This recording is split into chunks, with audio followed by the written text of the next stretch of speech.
네, 오늘은 이 교회 절기로 예수님의 산상 변모 주일입니다.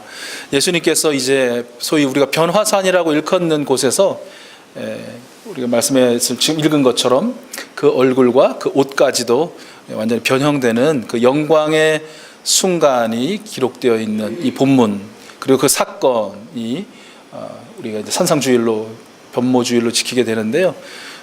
굉장히 중요한 주일이기도 합니다. 왜 중요할까요? 비로소 오늘을 기점으로 예수님께서는 마지막 예루살렘 여행을 시작하시고요. 그 골고다 십자가를 향한, 그 뒤에 영광의 부활을 향한, 그리고 2주간을 지나서 이제 사순절이 시작되기 때문이다라는 것이죠. 보니까 제가 정확히 한 1년 전, 만 1년 전에 마태복음 17장에 있는 오늘 본문과 동일한 내용이 기록된 본문을 가지고 이게 설교를 했더라고요. 말씀을 전했더라고요. 저도 잘 기억이 안 나는데 들으신 분들 중에 기억이 날지 모르겠다 싶은데요. 굉장히 자세히 설명하느라고 아직도 영상이 살아있어서 보니까 근 50분을 했더라고요. 어떻게 참고 그래 들으셨대요? 아마 많이 좀 힘드셔가지고 약간 중간중간 이렇게 스킵하신 분도 아마 계실 것 같고, 주무신 분도 계실 것 같고, 근데 영상이 안 남아서 저만 남아있기 때문에 확인할 수는 없으나 아무튼 그랬더라고요. 그래서 만 1년이 지난 오늘 이 동일한 본문 내용을 가지고 또 이렇게 말씀을 나눠도 될까? 이제 뭐 이런 좀 고민이 있었는데요. 그럼에도 불구하고 제가 처음 말씀드린 것처럼 너무너무 중요한 날이기도 하고, 또 해마다 한 번쯤은 꼭 우리가 읽고 묵상하고 나누고 깨닫고 결단해야 할 그런 말씀이다 라고 마음을 주시더라고요. 그래서 올해가 이제 마가복음의 해인데 교회 그 우리 성서일과에 따르면, 그래서 마가복음 본문 가지고요, 다시 한번 예수님의 그 변화의 영광 가운데 서 있는 우리들이 또한 어떻게 그 영광을 바라보고 어떻게 살아야 할지에 대해서 함께 좀 은혜를 나누고자 합니다. 오늘 이 사건은요 굉장히 중요해서 마태복음, 마가복음, 누가복음, 소위 우리가 공관복음이라고 일컫는 세 개의 복음서에 다 동일하게 기록되어 있습니다. 마태복음에는 17장, 또 마가복음에 9장, 누가복음에도 9장 이렇게 다 기록이 되어 있어요. 그래서 이 세 가지를 이게 상호 보완적으로 다 합쳐서 쭉 이 사건을 재구성해 보는 것도 재미있을 것 같아요. 그래서 할 수 있으면 좀 육하 원칙에 의해서 한번 오늘 일어난 사건을 재구성 한번 해볼게요. 우리 기억력을 좀 떠올려서. 자, 언제 이 사건이 일어났을까요? 언제일까요? 네, 언제라고 성경이 딱 기록해 놓고 계시잖아요. 오늘 우리가 읽은 9장 2절에 보면 언제요? 엿새 후에. 어떤 사건이 있은 다음에 6일이 지난 뒤구나 라는 걸 알 수 있어요. 마태복음에도 6일 뒤라고 되어 있고요. 근데 누가복음에 조금 달리 기록됐어요. 어떤 일이 있은 후 8일 후쯤 이렇게 해놨어요. 자, 그러면 6일이 맞아요? 8일이 맞아요? 6일이 맞아요? 왜요? 2대1이라서. 근데 이게 사실은 크게 상관은 없어요. 6일 후나 또 누가가 만약에 정확히 8일 후 이랬으면 이제 문제가 되는데 8일 후쯤 한 거로 봐서는 아마 어떤 사건이 있고 일주일여가 지난 어느 날이었다라고 보면 될 것 같아요. 그러니까 문제는 이제 어떤 일이 있었길래 그 날을 기점으로 한 일주일 후쯤이라고 이렇게 말씀을 시작하고 있을까라는 것이죠. 어떤 일이 있었을까요? 일주일 전쯤에. 여러분이 잘 아시는 대로 예수님께서 갑자기 이제 어떤 결심이 쓰셔가지고 도대체 사람들이 나를 누구라 하느냐라고 묻는 것부터 시작이 되죠. 제자들이 어떻게 대답합니까? 어떤 사람은 세례 요한이라고도 하고, 어떤 사람은 엘리야라고도 하고, 또 어떤 사람은 그와 같은 선지자라고도 합니다. 라고 그 이제 소위 저작거리의 여러 가지 풍문들을 예수님께 들려드리죠. 예수님께서 이제 정말 하고 싶으셨던 질문을 하시죠. 그러면 너희는 나를 누구라 하느냐라고 이렇게 물으십니다. 아마 여러 제자들이 너도 나도 다 한마디씩은 했을 것 같은데요. 성경에는 대표적인 제자로 일컬어진 베드로의 이 고백이 공이 기록되어 있습니다. 어떤 고백이었죠? 네, 우리 이수스 교회 로고 안에 담겨져 있는 것과 같은 주는 그리스도시요 살아계신 하나님의 아들이십니다 라는 그런 고백을 우리 예수님이 듣게 되죠.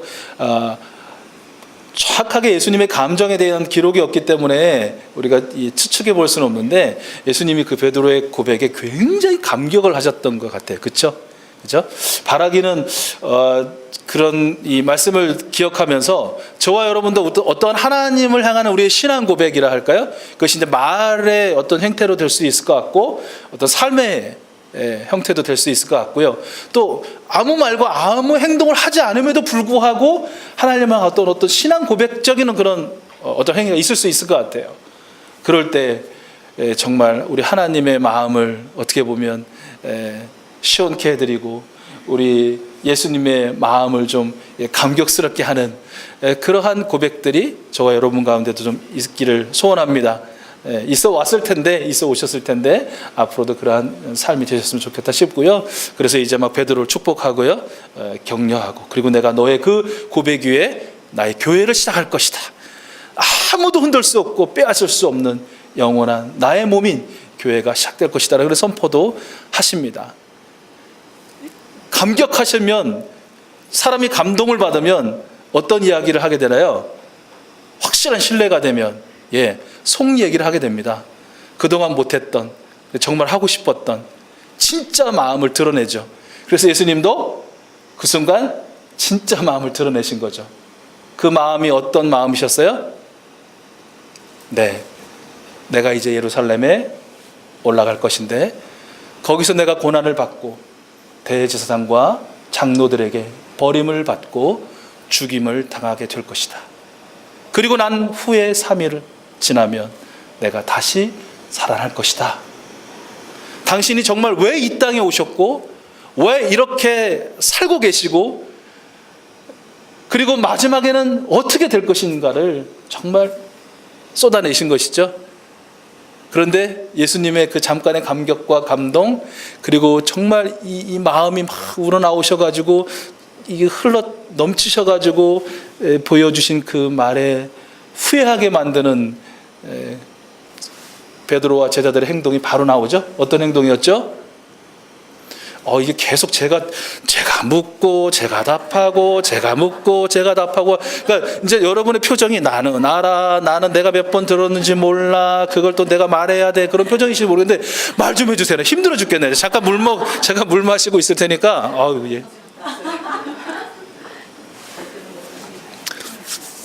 한다 하시니까 너무 하시네. 자, 예수님 그렇게 마음을 그냥 왕창 그냥 다 무너뜨리는 행동이 무엇이었습니까? 반응이? 네. 도대체 그게 무슨 말씀이냐고. 절대 그렇게 할 수 없노라는, 제가 이 정도까지만 했지만 아마 그 자리에 있었으면 난리가 났겠죠. 여기 이제 베드로도 그랬고 승질 급한 제자들, 좀 한 템포 늦은 제자들도 막 뒤따라 가지고 그게 무슨 말씀이냐고 막 난리를 쳤을 겁니다. 이 난리 가운데 더 흥미롭고, 그리고 오늘 이 사건이 있을 수밖에 없게 된, 꼭 있어야만 했었던 예수님의 반응이 있어요. 그런 제자들에 대한 예수님의 반응, 어떤 반응이셨죠? 차분하고 아주 진중하고 아주 넉넉한 마음으로 그들의 흥분을 다 담아내신 게 아니라 그들의 흥분 이상 예수님도 흥분하셨어요. 그 사랑하고 그 좋아하고 불과 1, 2분 전에 축복했던 그 제자를 향해서 뭐라고 부릅니까?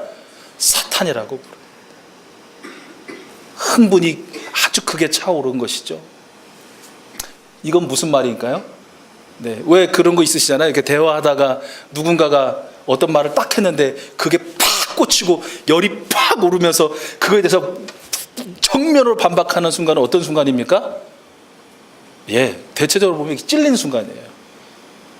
비수처럼 내가 감추고 싶고 가리고 싶고 그에 대해서 내가 너무 이렇게 말하기도 싫고 막 이런 상황을 누군가 팍 건들면 그냥 울컥 쏟아져 나오는 것이죠. 예수님도 고민이 많았다는 얘기거든요.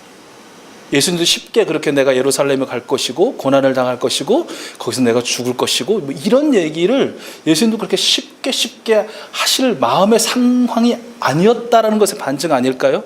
그도 고민하고 그도 괴로워하고 우리 예수님 너무너무 힘든 상황에 덜컥 그러면 안 된다고, 당신은 안 그래도 된다고 막 이러니 나인들 안 그러겠느냐 이 사탄아 이러면서 아마 울컥하신 것 같아요. 그 이상으로. 그리고 나서 이제 조금 흥분을 가라앉히시면서 이어서 제자들을 계속 도전하시죠. 너희도 자기 십자가를 지고 내 뒤를 따라와야 될 것이다. 사람이 목숨을 얻고자 하면 잃을 것이고 그 목숨을 잃으면 얻게 될 것이다 라고 계속 도전을 하십니다. 그리고 너희들 중에 죽기 전에 하나님의 나라가 영광 중에 임하는 것을 보게 될 것이다 라는 말씀으로 그 사건을 맺고 있어요. 그러니까 아마 1시간여 되는 순간 막 정말 폭풍이 막 휘몰아치는 어떤 그러한 만남과 대화와 그런 광경이 있었고, 그리고 일주일쯤이 지났다라는 얘기죠. 작년에도 함께 말씀을 나눴던 것으로 기억하는데 그 일주일 동안 제자들과 예수님과의 관계는 어떠셨을까요? 그 분위기. 이런 사건이 있고 한 일주일 동안. 네. 아마 대체적으로 크게 부부싸움을 하시거나 크게 뭐 어떤 그냥 형제자매가 다투시거나 뭐 이런 다음에 한 일주일을 생각하시면 조금 짐작이 되실 거예요. 서로 말하기도 좀 어렵고 좀 눈치만 보고 하던 그런 시간이 지난 다음에 아마도 예수님도 고민이 되셨든지 이제 결심을 하시고 오늘 이 사건의 출발을 하시게 된 것이다라는 것이죠. 자, 동행자가 있습니다. 일주일 후쯤 오늘 누가 동행했습니까? 베드로와 야고보와 요한. 이들은 성경 곳곳에 특별히 예수님이 행복하고 기쁘고 즐거울 때보다도 뭔가 하나님의 영광을 드러내고 역사하실 때라든지 감당하기 힘든 고뇌와 고통 가운데 있을 때 항상 동행을 초청을 받았던 그런 사람들이죠. 그렇죠? 예수님이 같이 기도해달라고도 부탁하시고 또 함께 또 이 역사할 것을 또 권면하기도 했던 그런 곳곳에 그런 일들 가운데 함께 했던 그런 사람들입니다. 올라가신 이유, 왜 올라가셨을까요? 한번 짐작해 보세요. 왜 올라가셨을까요? 누가복음에 그 이유에 대해서 유일하게 기록해 놨어요. 우리가 짐작 안 해도 되게끔. 뭐 하러 가셨냐면 기도하러 가셨다고 되어 있어요. 기도하러 가셨다. 왜 기도하러 가셨을까요? 네, 요거는 제가 생략하겠습니다. 왜냐하면 앞에 제가 막 시작한 설명을 해놨기 때문에. 이제 예수님의 공생애는 언제 시작했죠? 세례 요한에게 세례를 받으시면서 세례 받는 순간 하늘이 열리고 성령님이 비둘기같이 내리시고 하늘의 음성이 들려서 이는 내 사랑하는 아들이다 라는 그 음성을 듣고 나시면서 공생애를 시작하셨고요. 이제는 마지막 예루살렘 십자가로서의 여행을 앞두고 정말 누구도 흔들 수 없는 확실한 예수 그리스도, 예수 메시아로서의 확증이 우리 예수님께 필요했다라는 것이죠. 하나님의 확인과 하나님의 인치심이 필요하셨던 것 같아요. 그래서 이제 올라가셨다는 것이고요.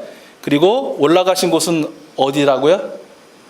네, 아마 그 일주일 전쯤에 사건이 있었던 가이사랴 빌립보라는 동네에 가까운 헐몬산, 성경에 지금 헤르몬산으로 일컬어지는 2000m가 훌쩍 넘는 높은 산에 올라가셨다라는 것이에요. 그 다음에 이제 일어난 일들이 쫙 소개가 되어 있는데요. 맨 처음에 어떤 일이 일어나죠? 예수님의 얼굴과 옷이 변형되는 그런 일이 일어나게 되죠.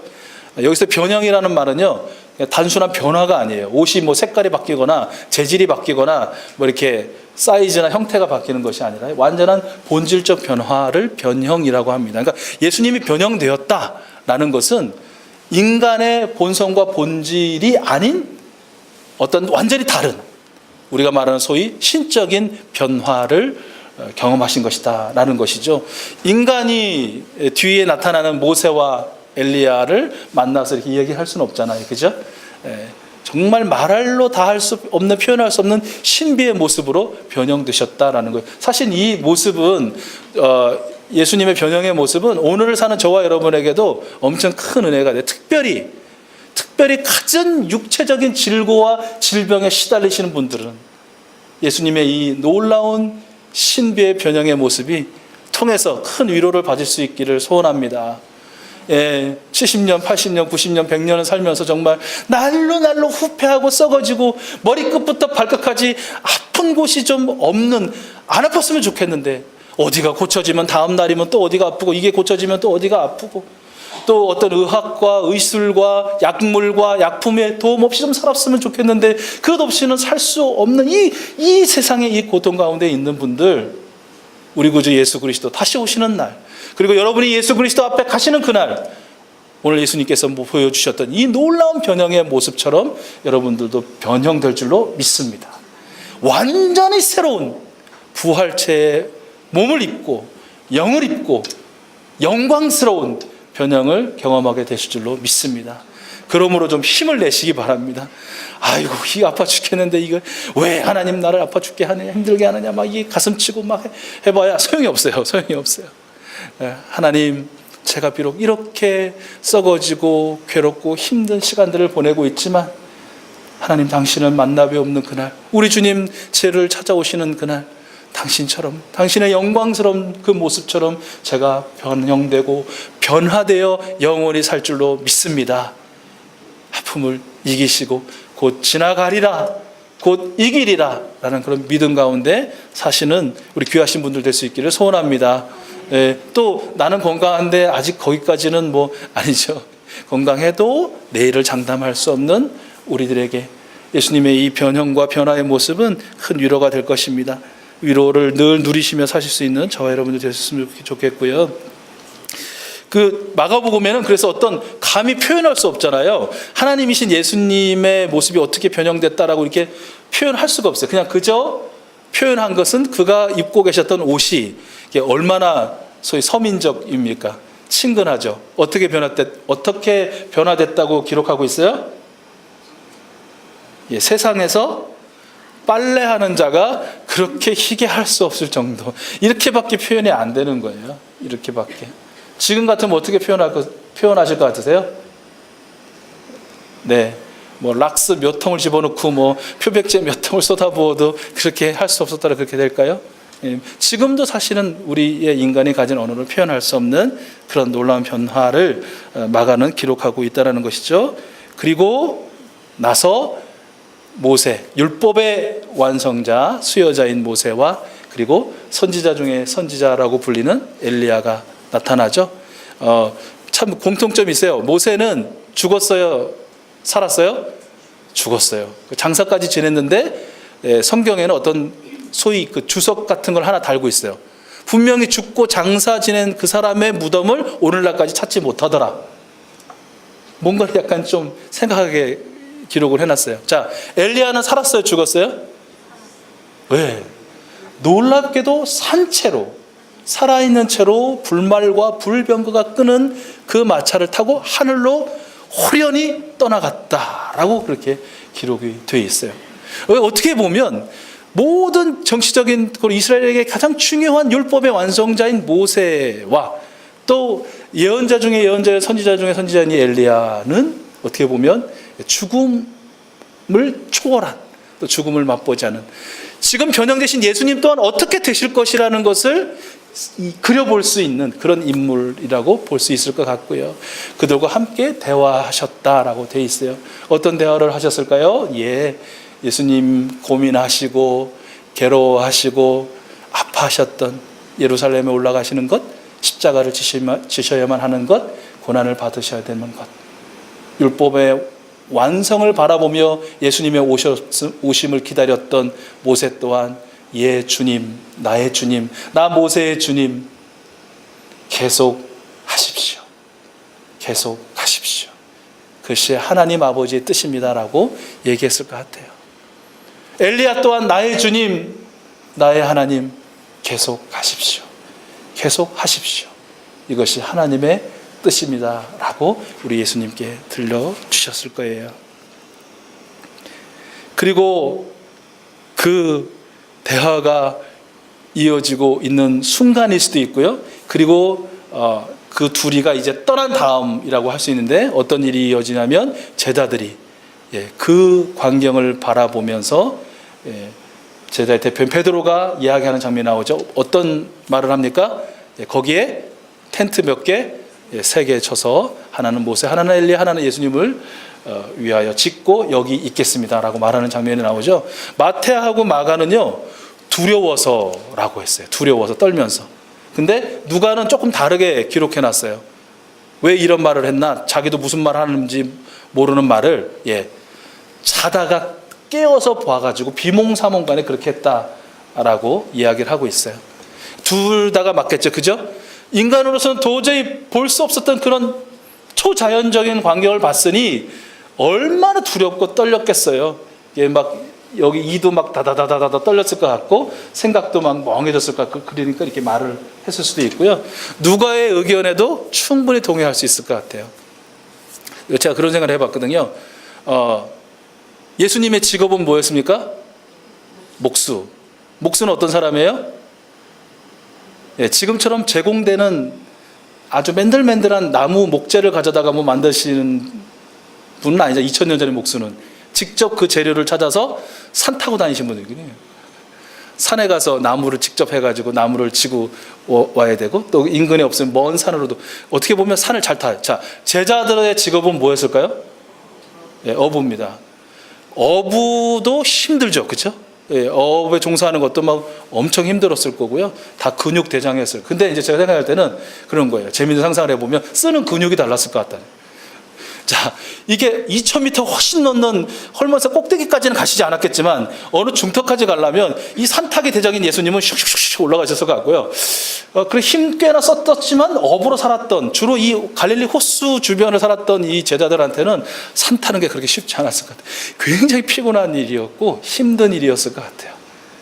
그런 제자들이 이게 아마 쉬다가 잠들었을 것도 같고요. 그러면서 이제 이런 놀라운 광경에 깜짝 깨어서 보다가 막 비몽사몽간에 그런 이야기를 할 수도 있었겠다 싶어요. 어쨌든 두려워서 그랬든 피곤해서 졸다 깨어서 그랬든 이들은 정말 자신들이 뭐라고 하지 못, 스스로도 알지 못하는 그런 말들을 막 하고 있었다라는 것이죠. 그리고 나서 하늘에서 음성이 들리죠. 어떤 음성이 다시 들립니까? 오늘 말씀해 보니까 마침 구름이 와서 그 구름 속에서 소리가 나되 이는 내 사랑하는 아들이니 너희는 그의 말을 들으라. 하나님께서 확증해 주신 것이죠. 이제 예수님께서 예루살렘에서 출발하는 것, 그리고 십자가를 지시는 것, 이제 그것이 나의 영원한 뜻이고 그가 이룰 것이다 라고 선언해 주시고 선포해 주시는 것입니다. 그리고 예수님께서는 이제 그 제자들과 함께 마지막 예루살렘으로서의 여행을 시작하시는 장면으로 이 사건이 이제 끝을 맺게 되는 것이죠. 조금 길게 정리한 이 사건을 통해서 올해 이 시간 저희들이 좀 다짐하고 결단해야 될 것이 있다라는 것입니다. 그것은 뭐냐면 하나님의 영광을 경험한 사람은 하나님의 영광을 위해 산다라는 것입니다. 우리 한번 같이 해보실까요? 하나님의 영광을 경험한 사람은 하나님의 영광을 위하여 산다. 다시 한번 하겠습니다. 하나님의 영광을 경험한 사람은 하나님의 영광을 위하여 산다. 예수님도 제자들도 똑같이 어떻게 보면 일생일대의 놀라운 하나님의 영광과 임재를 경험했습니다. 이 사건에. 그러나 예수님은 분명하게 그 가운데 하나님의 음성을 듣고 하나님의 뜻을 되새기고 하나님의 뜻대로 그리하겠노라는 그 길이 비록 고난과 환난과 죽음의 길이라도 하나님 당신의 영광이라면 내가 영광을 보았으니 그 영광을 위해서 살겠습니다. 가겠습니다 하고 그 걸음을 떼십니다. 그러나 정말 두려움에서 온몸과 마음이 떨리고 그 치까지 떨렸던, 무슨 말이든지 막 내뱉어야 했던 그 영광을 경험한 제자들은 이 영광 경험 후에 어떤 모습을 우리에게 보여줍니까? 말씀을 쭉 이어서 보니 첫째는 길에서 싸웁니다. 왜 싸웁니까? 누가 크냐고 싸우고 있습니다. 누가 더 잘났냐고, 누가 더 예수님께 가깝냐고, 누가 더 예수님의 총애를 받느냐고 싸우고 있어요. 그 싸움의 결과는 무엇을 위해서 싸우고 있는 겁니까? 결국은 나중에 누가 더 높은 자리에 오를 것이냐, 누가 더 높은 영광을 차지할 것이냐 때문 아니었겠습니까? 또 시간이 지난 다음에 어떤 일이 있냐면, 예수님의 제자들과는 함께하지 않지만 예수님을 전하고 있는 사람들이 있었거든요. 그 사람들에게 예수님을 전하지 마라고 그들을 금지시키는 일을 자랑스럽게 예수님 앞에 와서 합니다. 그럴 때 예수님은 잘했어 라고 하지 않고요, 나를 부인하지 않는 자는 다 나의 사람이다, 그들이 복음을 전할 수 있도록 내버려 두라고 말씀해 주셔요. 그런 뉘앙스로 말씀을 하셔요. 우리 아니면 안 돼. 우리가 독점권을 가지고 있어요. 우리만 할 수 있는 거예요. 우리만 말할 수 있고 우리만 전할 수 있는 거예요. 그들은 안 돼요. 우리는 같이 없으니까. 우리 편이 아니니까. 우리 그룹이 아니니까. 우리 교단이 아니고 우리 교파가 아니고 우리 교인이 아니니까 안 되는 거예요. 긋는 거죠. 왜요? 궁극적으로는 우리가 영광 받아야 돼요. 우리만 영광 받아야 돼요. 우리 교회만 영광 받아야 되고 우리 교단만 영광을 받아야 되고 우리 한국 교회만 영화롭게 되면 되는 거예요. 비유컨대 예수님 그게 아니라고 말씀하시는 거예요. 또 제자들 중에 야고보와 또 요한, 슬며시 예수님 찾아와서 예수님, 마지막 당신의 영광의 날이 이르면 저에게 한 자리 부탁합니다. 이게 제자들이었어요. 하나님의 임재와 예수 그리스도의 그 영광을 경험하고도 체험하고도 여전히 자신들의 영광을 추구하고 구하는 이런 제자들의 모습, 상반돼서 비교되면서 나오는 것입니다. 여러분, 하나님의 영광을 경험하셨습니까? 여러분, 하나님의 영광을 경험하셨습니까? 네. 하나님의 영광은 만물과 만사에 깃들어져 있습니다. 아멘. 특별한 어느 장소와 특별한 어느 시간과 특별한 사건 가운데서만 하나님의 영광이 있는 것이야. 하나님의 영광이란 그것이 곧 하나님의 임재라면, 하나님의 역사하심이라면, 하나님이 지으신 온 천지 만물 가운데, 하나님이 이루신 모든 일들 가운데 저와 여러분의 매일의 삶의 순간순간에 깃들어져 있는 것입니다. 아멘. 그러므로 우리는 하나님의 영광을 체험하지 못했노라고, 나는 아직 그렇게 영화로운 모습 가운데 한 번도 나아가 본 적이 없노라고 우리는 말할 수가 없는 것입니다. 우리는 이미 경험한 것입니다. 엊그저께 평창 동계올림픽 개막했죠? 다 개막식 보셨습니까? 마찬가지라고 하는데 저는 이 개막식 가운데 정말 제가 인생 가운데 몇 번 손가락 안에 꼽으라는 하나님의 영광을 보았습니다. 할렐루야. 그냥 처음부터 과정과 마지막까지 다 하나님께 영광이 있는 하나님의 그 영화로움을 경험하면서 막 그냥 살이 쭈뼛쭈뼛 서는 그런 느낌을 받았는데요. 한 두 가지 정도만 더 특별히 그렇게 막 벅차오르는 하나님의 영광을 본 건, 카운트다운이 딱 끝나고 1하고 생겨난 그 종, 상원사 종이라고 하는데 가장 오래된 종, 그 가운데 빛이 와서 쿵 하면서 이렇게 주변이 밝아지는 그런 광경이 있었습니다. 처음 시작을 알렸다. 저는 마치 그 가운데 하나님께서 빛이 있으라 하실 때 빛이 있었고, 하나님께 선지를 창조하셨던 그 아름다운 모습을, 그 모습을 통해서 막 비춰지는 거예요. 얼마나 속이, 이 마음이 막 요동을 치면서 아멘 아멘 했는지 모릅니다. 우리나라 민속 신화 가운데 문장이나 활자나 벽화에 숨겨져 있던 그 상상 속의 동물들이 다 입체적으로 튀어나와서 그 강원도의 5명의 아이들과 함께 어우러질 때,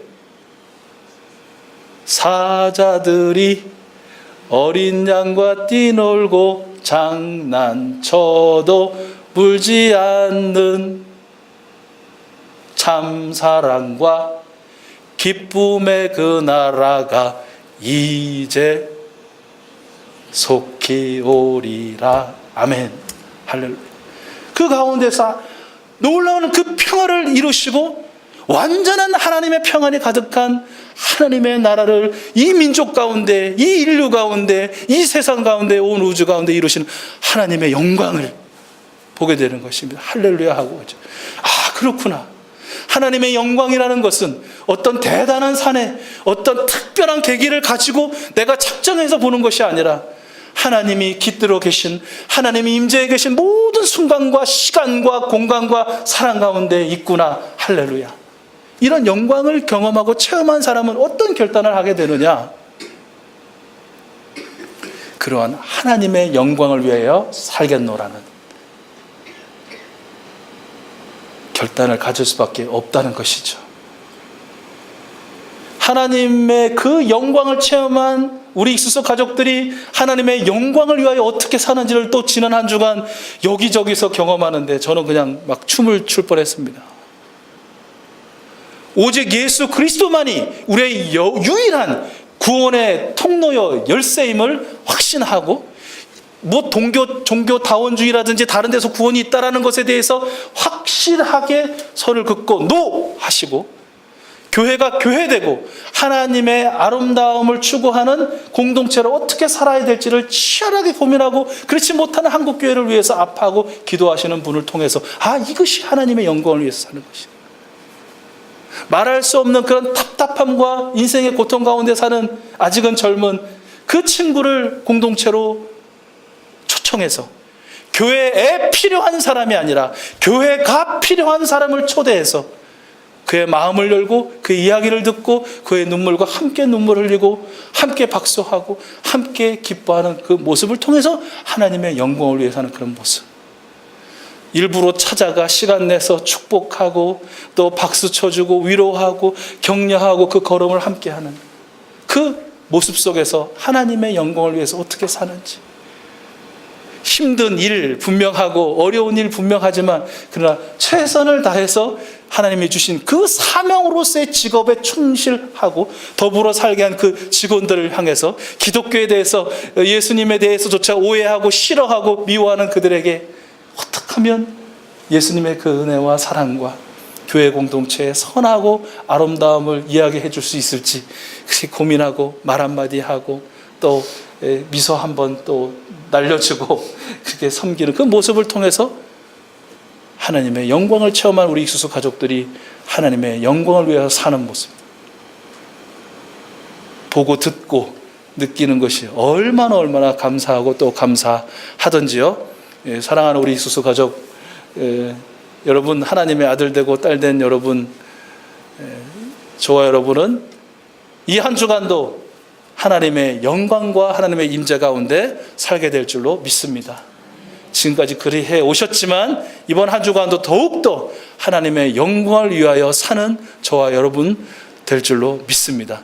하나님이 우리를 그냥 영광만 취하고 자기 영광을 구하는 인생 되지 않도록 계속해서 성령의 기름 부으심의 은혜를 허락해 주시고 저와 여러분을 마음과 발걸음과 모든 삶의 방향을 바로잡아 주시고 인도해 주실 줄로 믿습니다. 여러분 때문에 더불어 사는 가족과 이웃과 친지와 동료들조차 하나님의 임재와 하나님의 영광을 보게 되는 귀한 이 한 주간 사순절의 시작이 되어 있고 또 하나님 허락하신 놀라운 가족과의 만남이 있는 귀한 명절에 행복한 이 한 주간 될 줄로 믿습니다.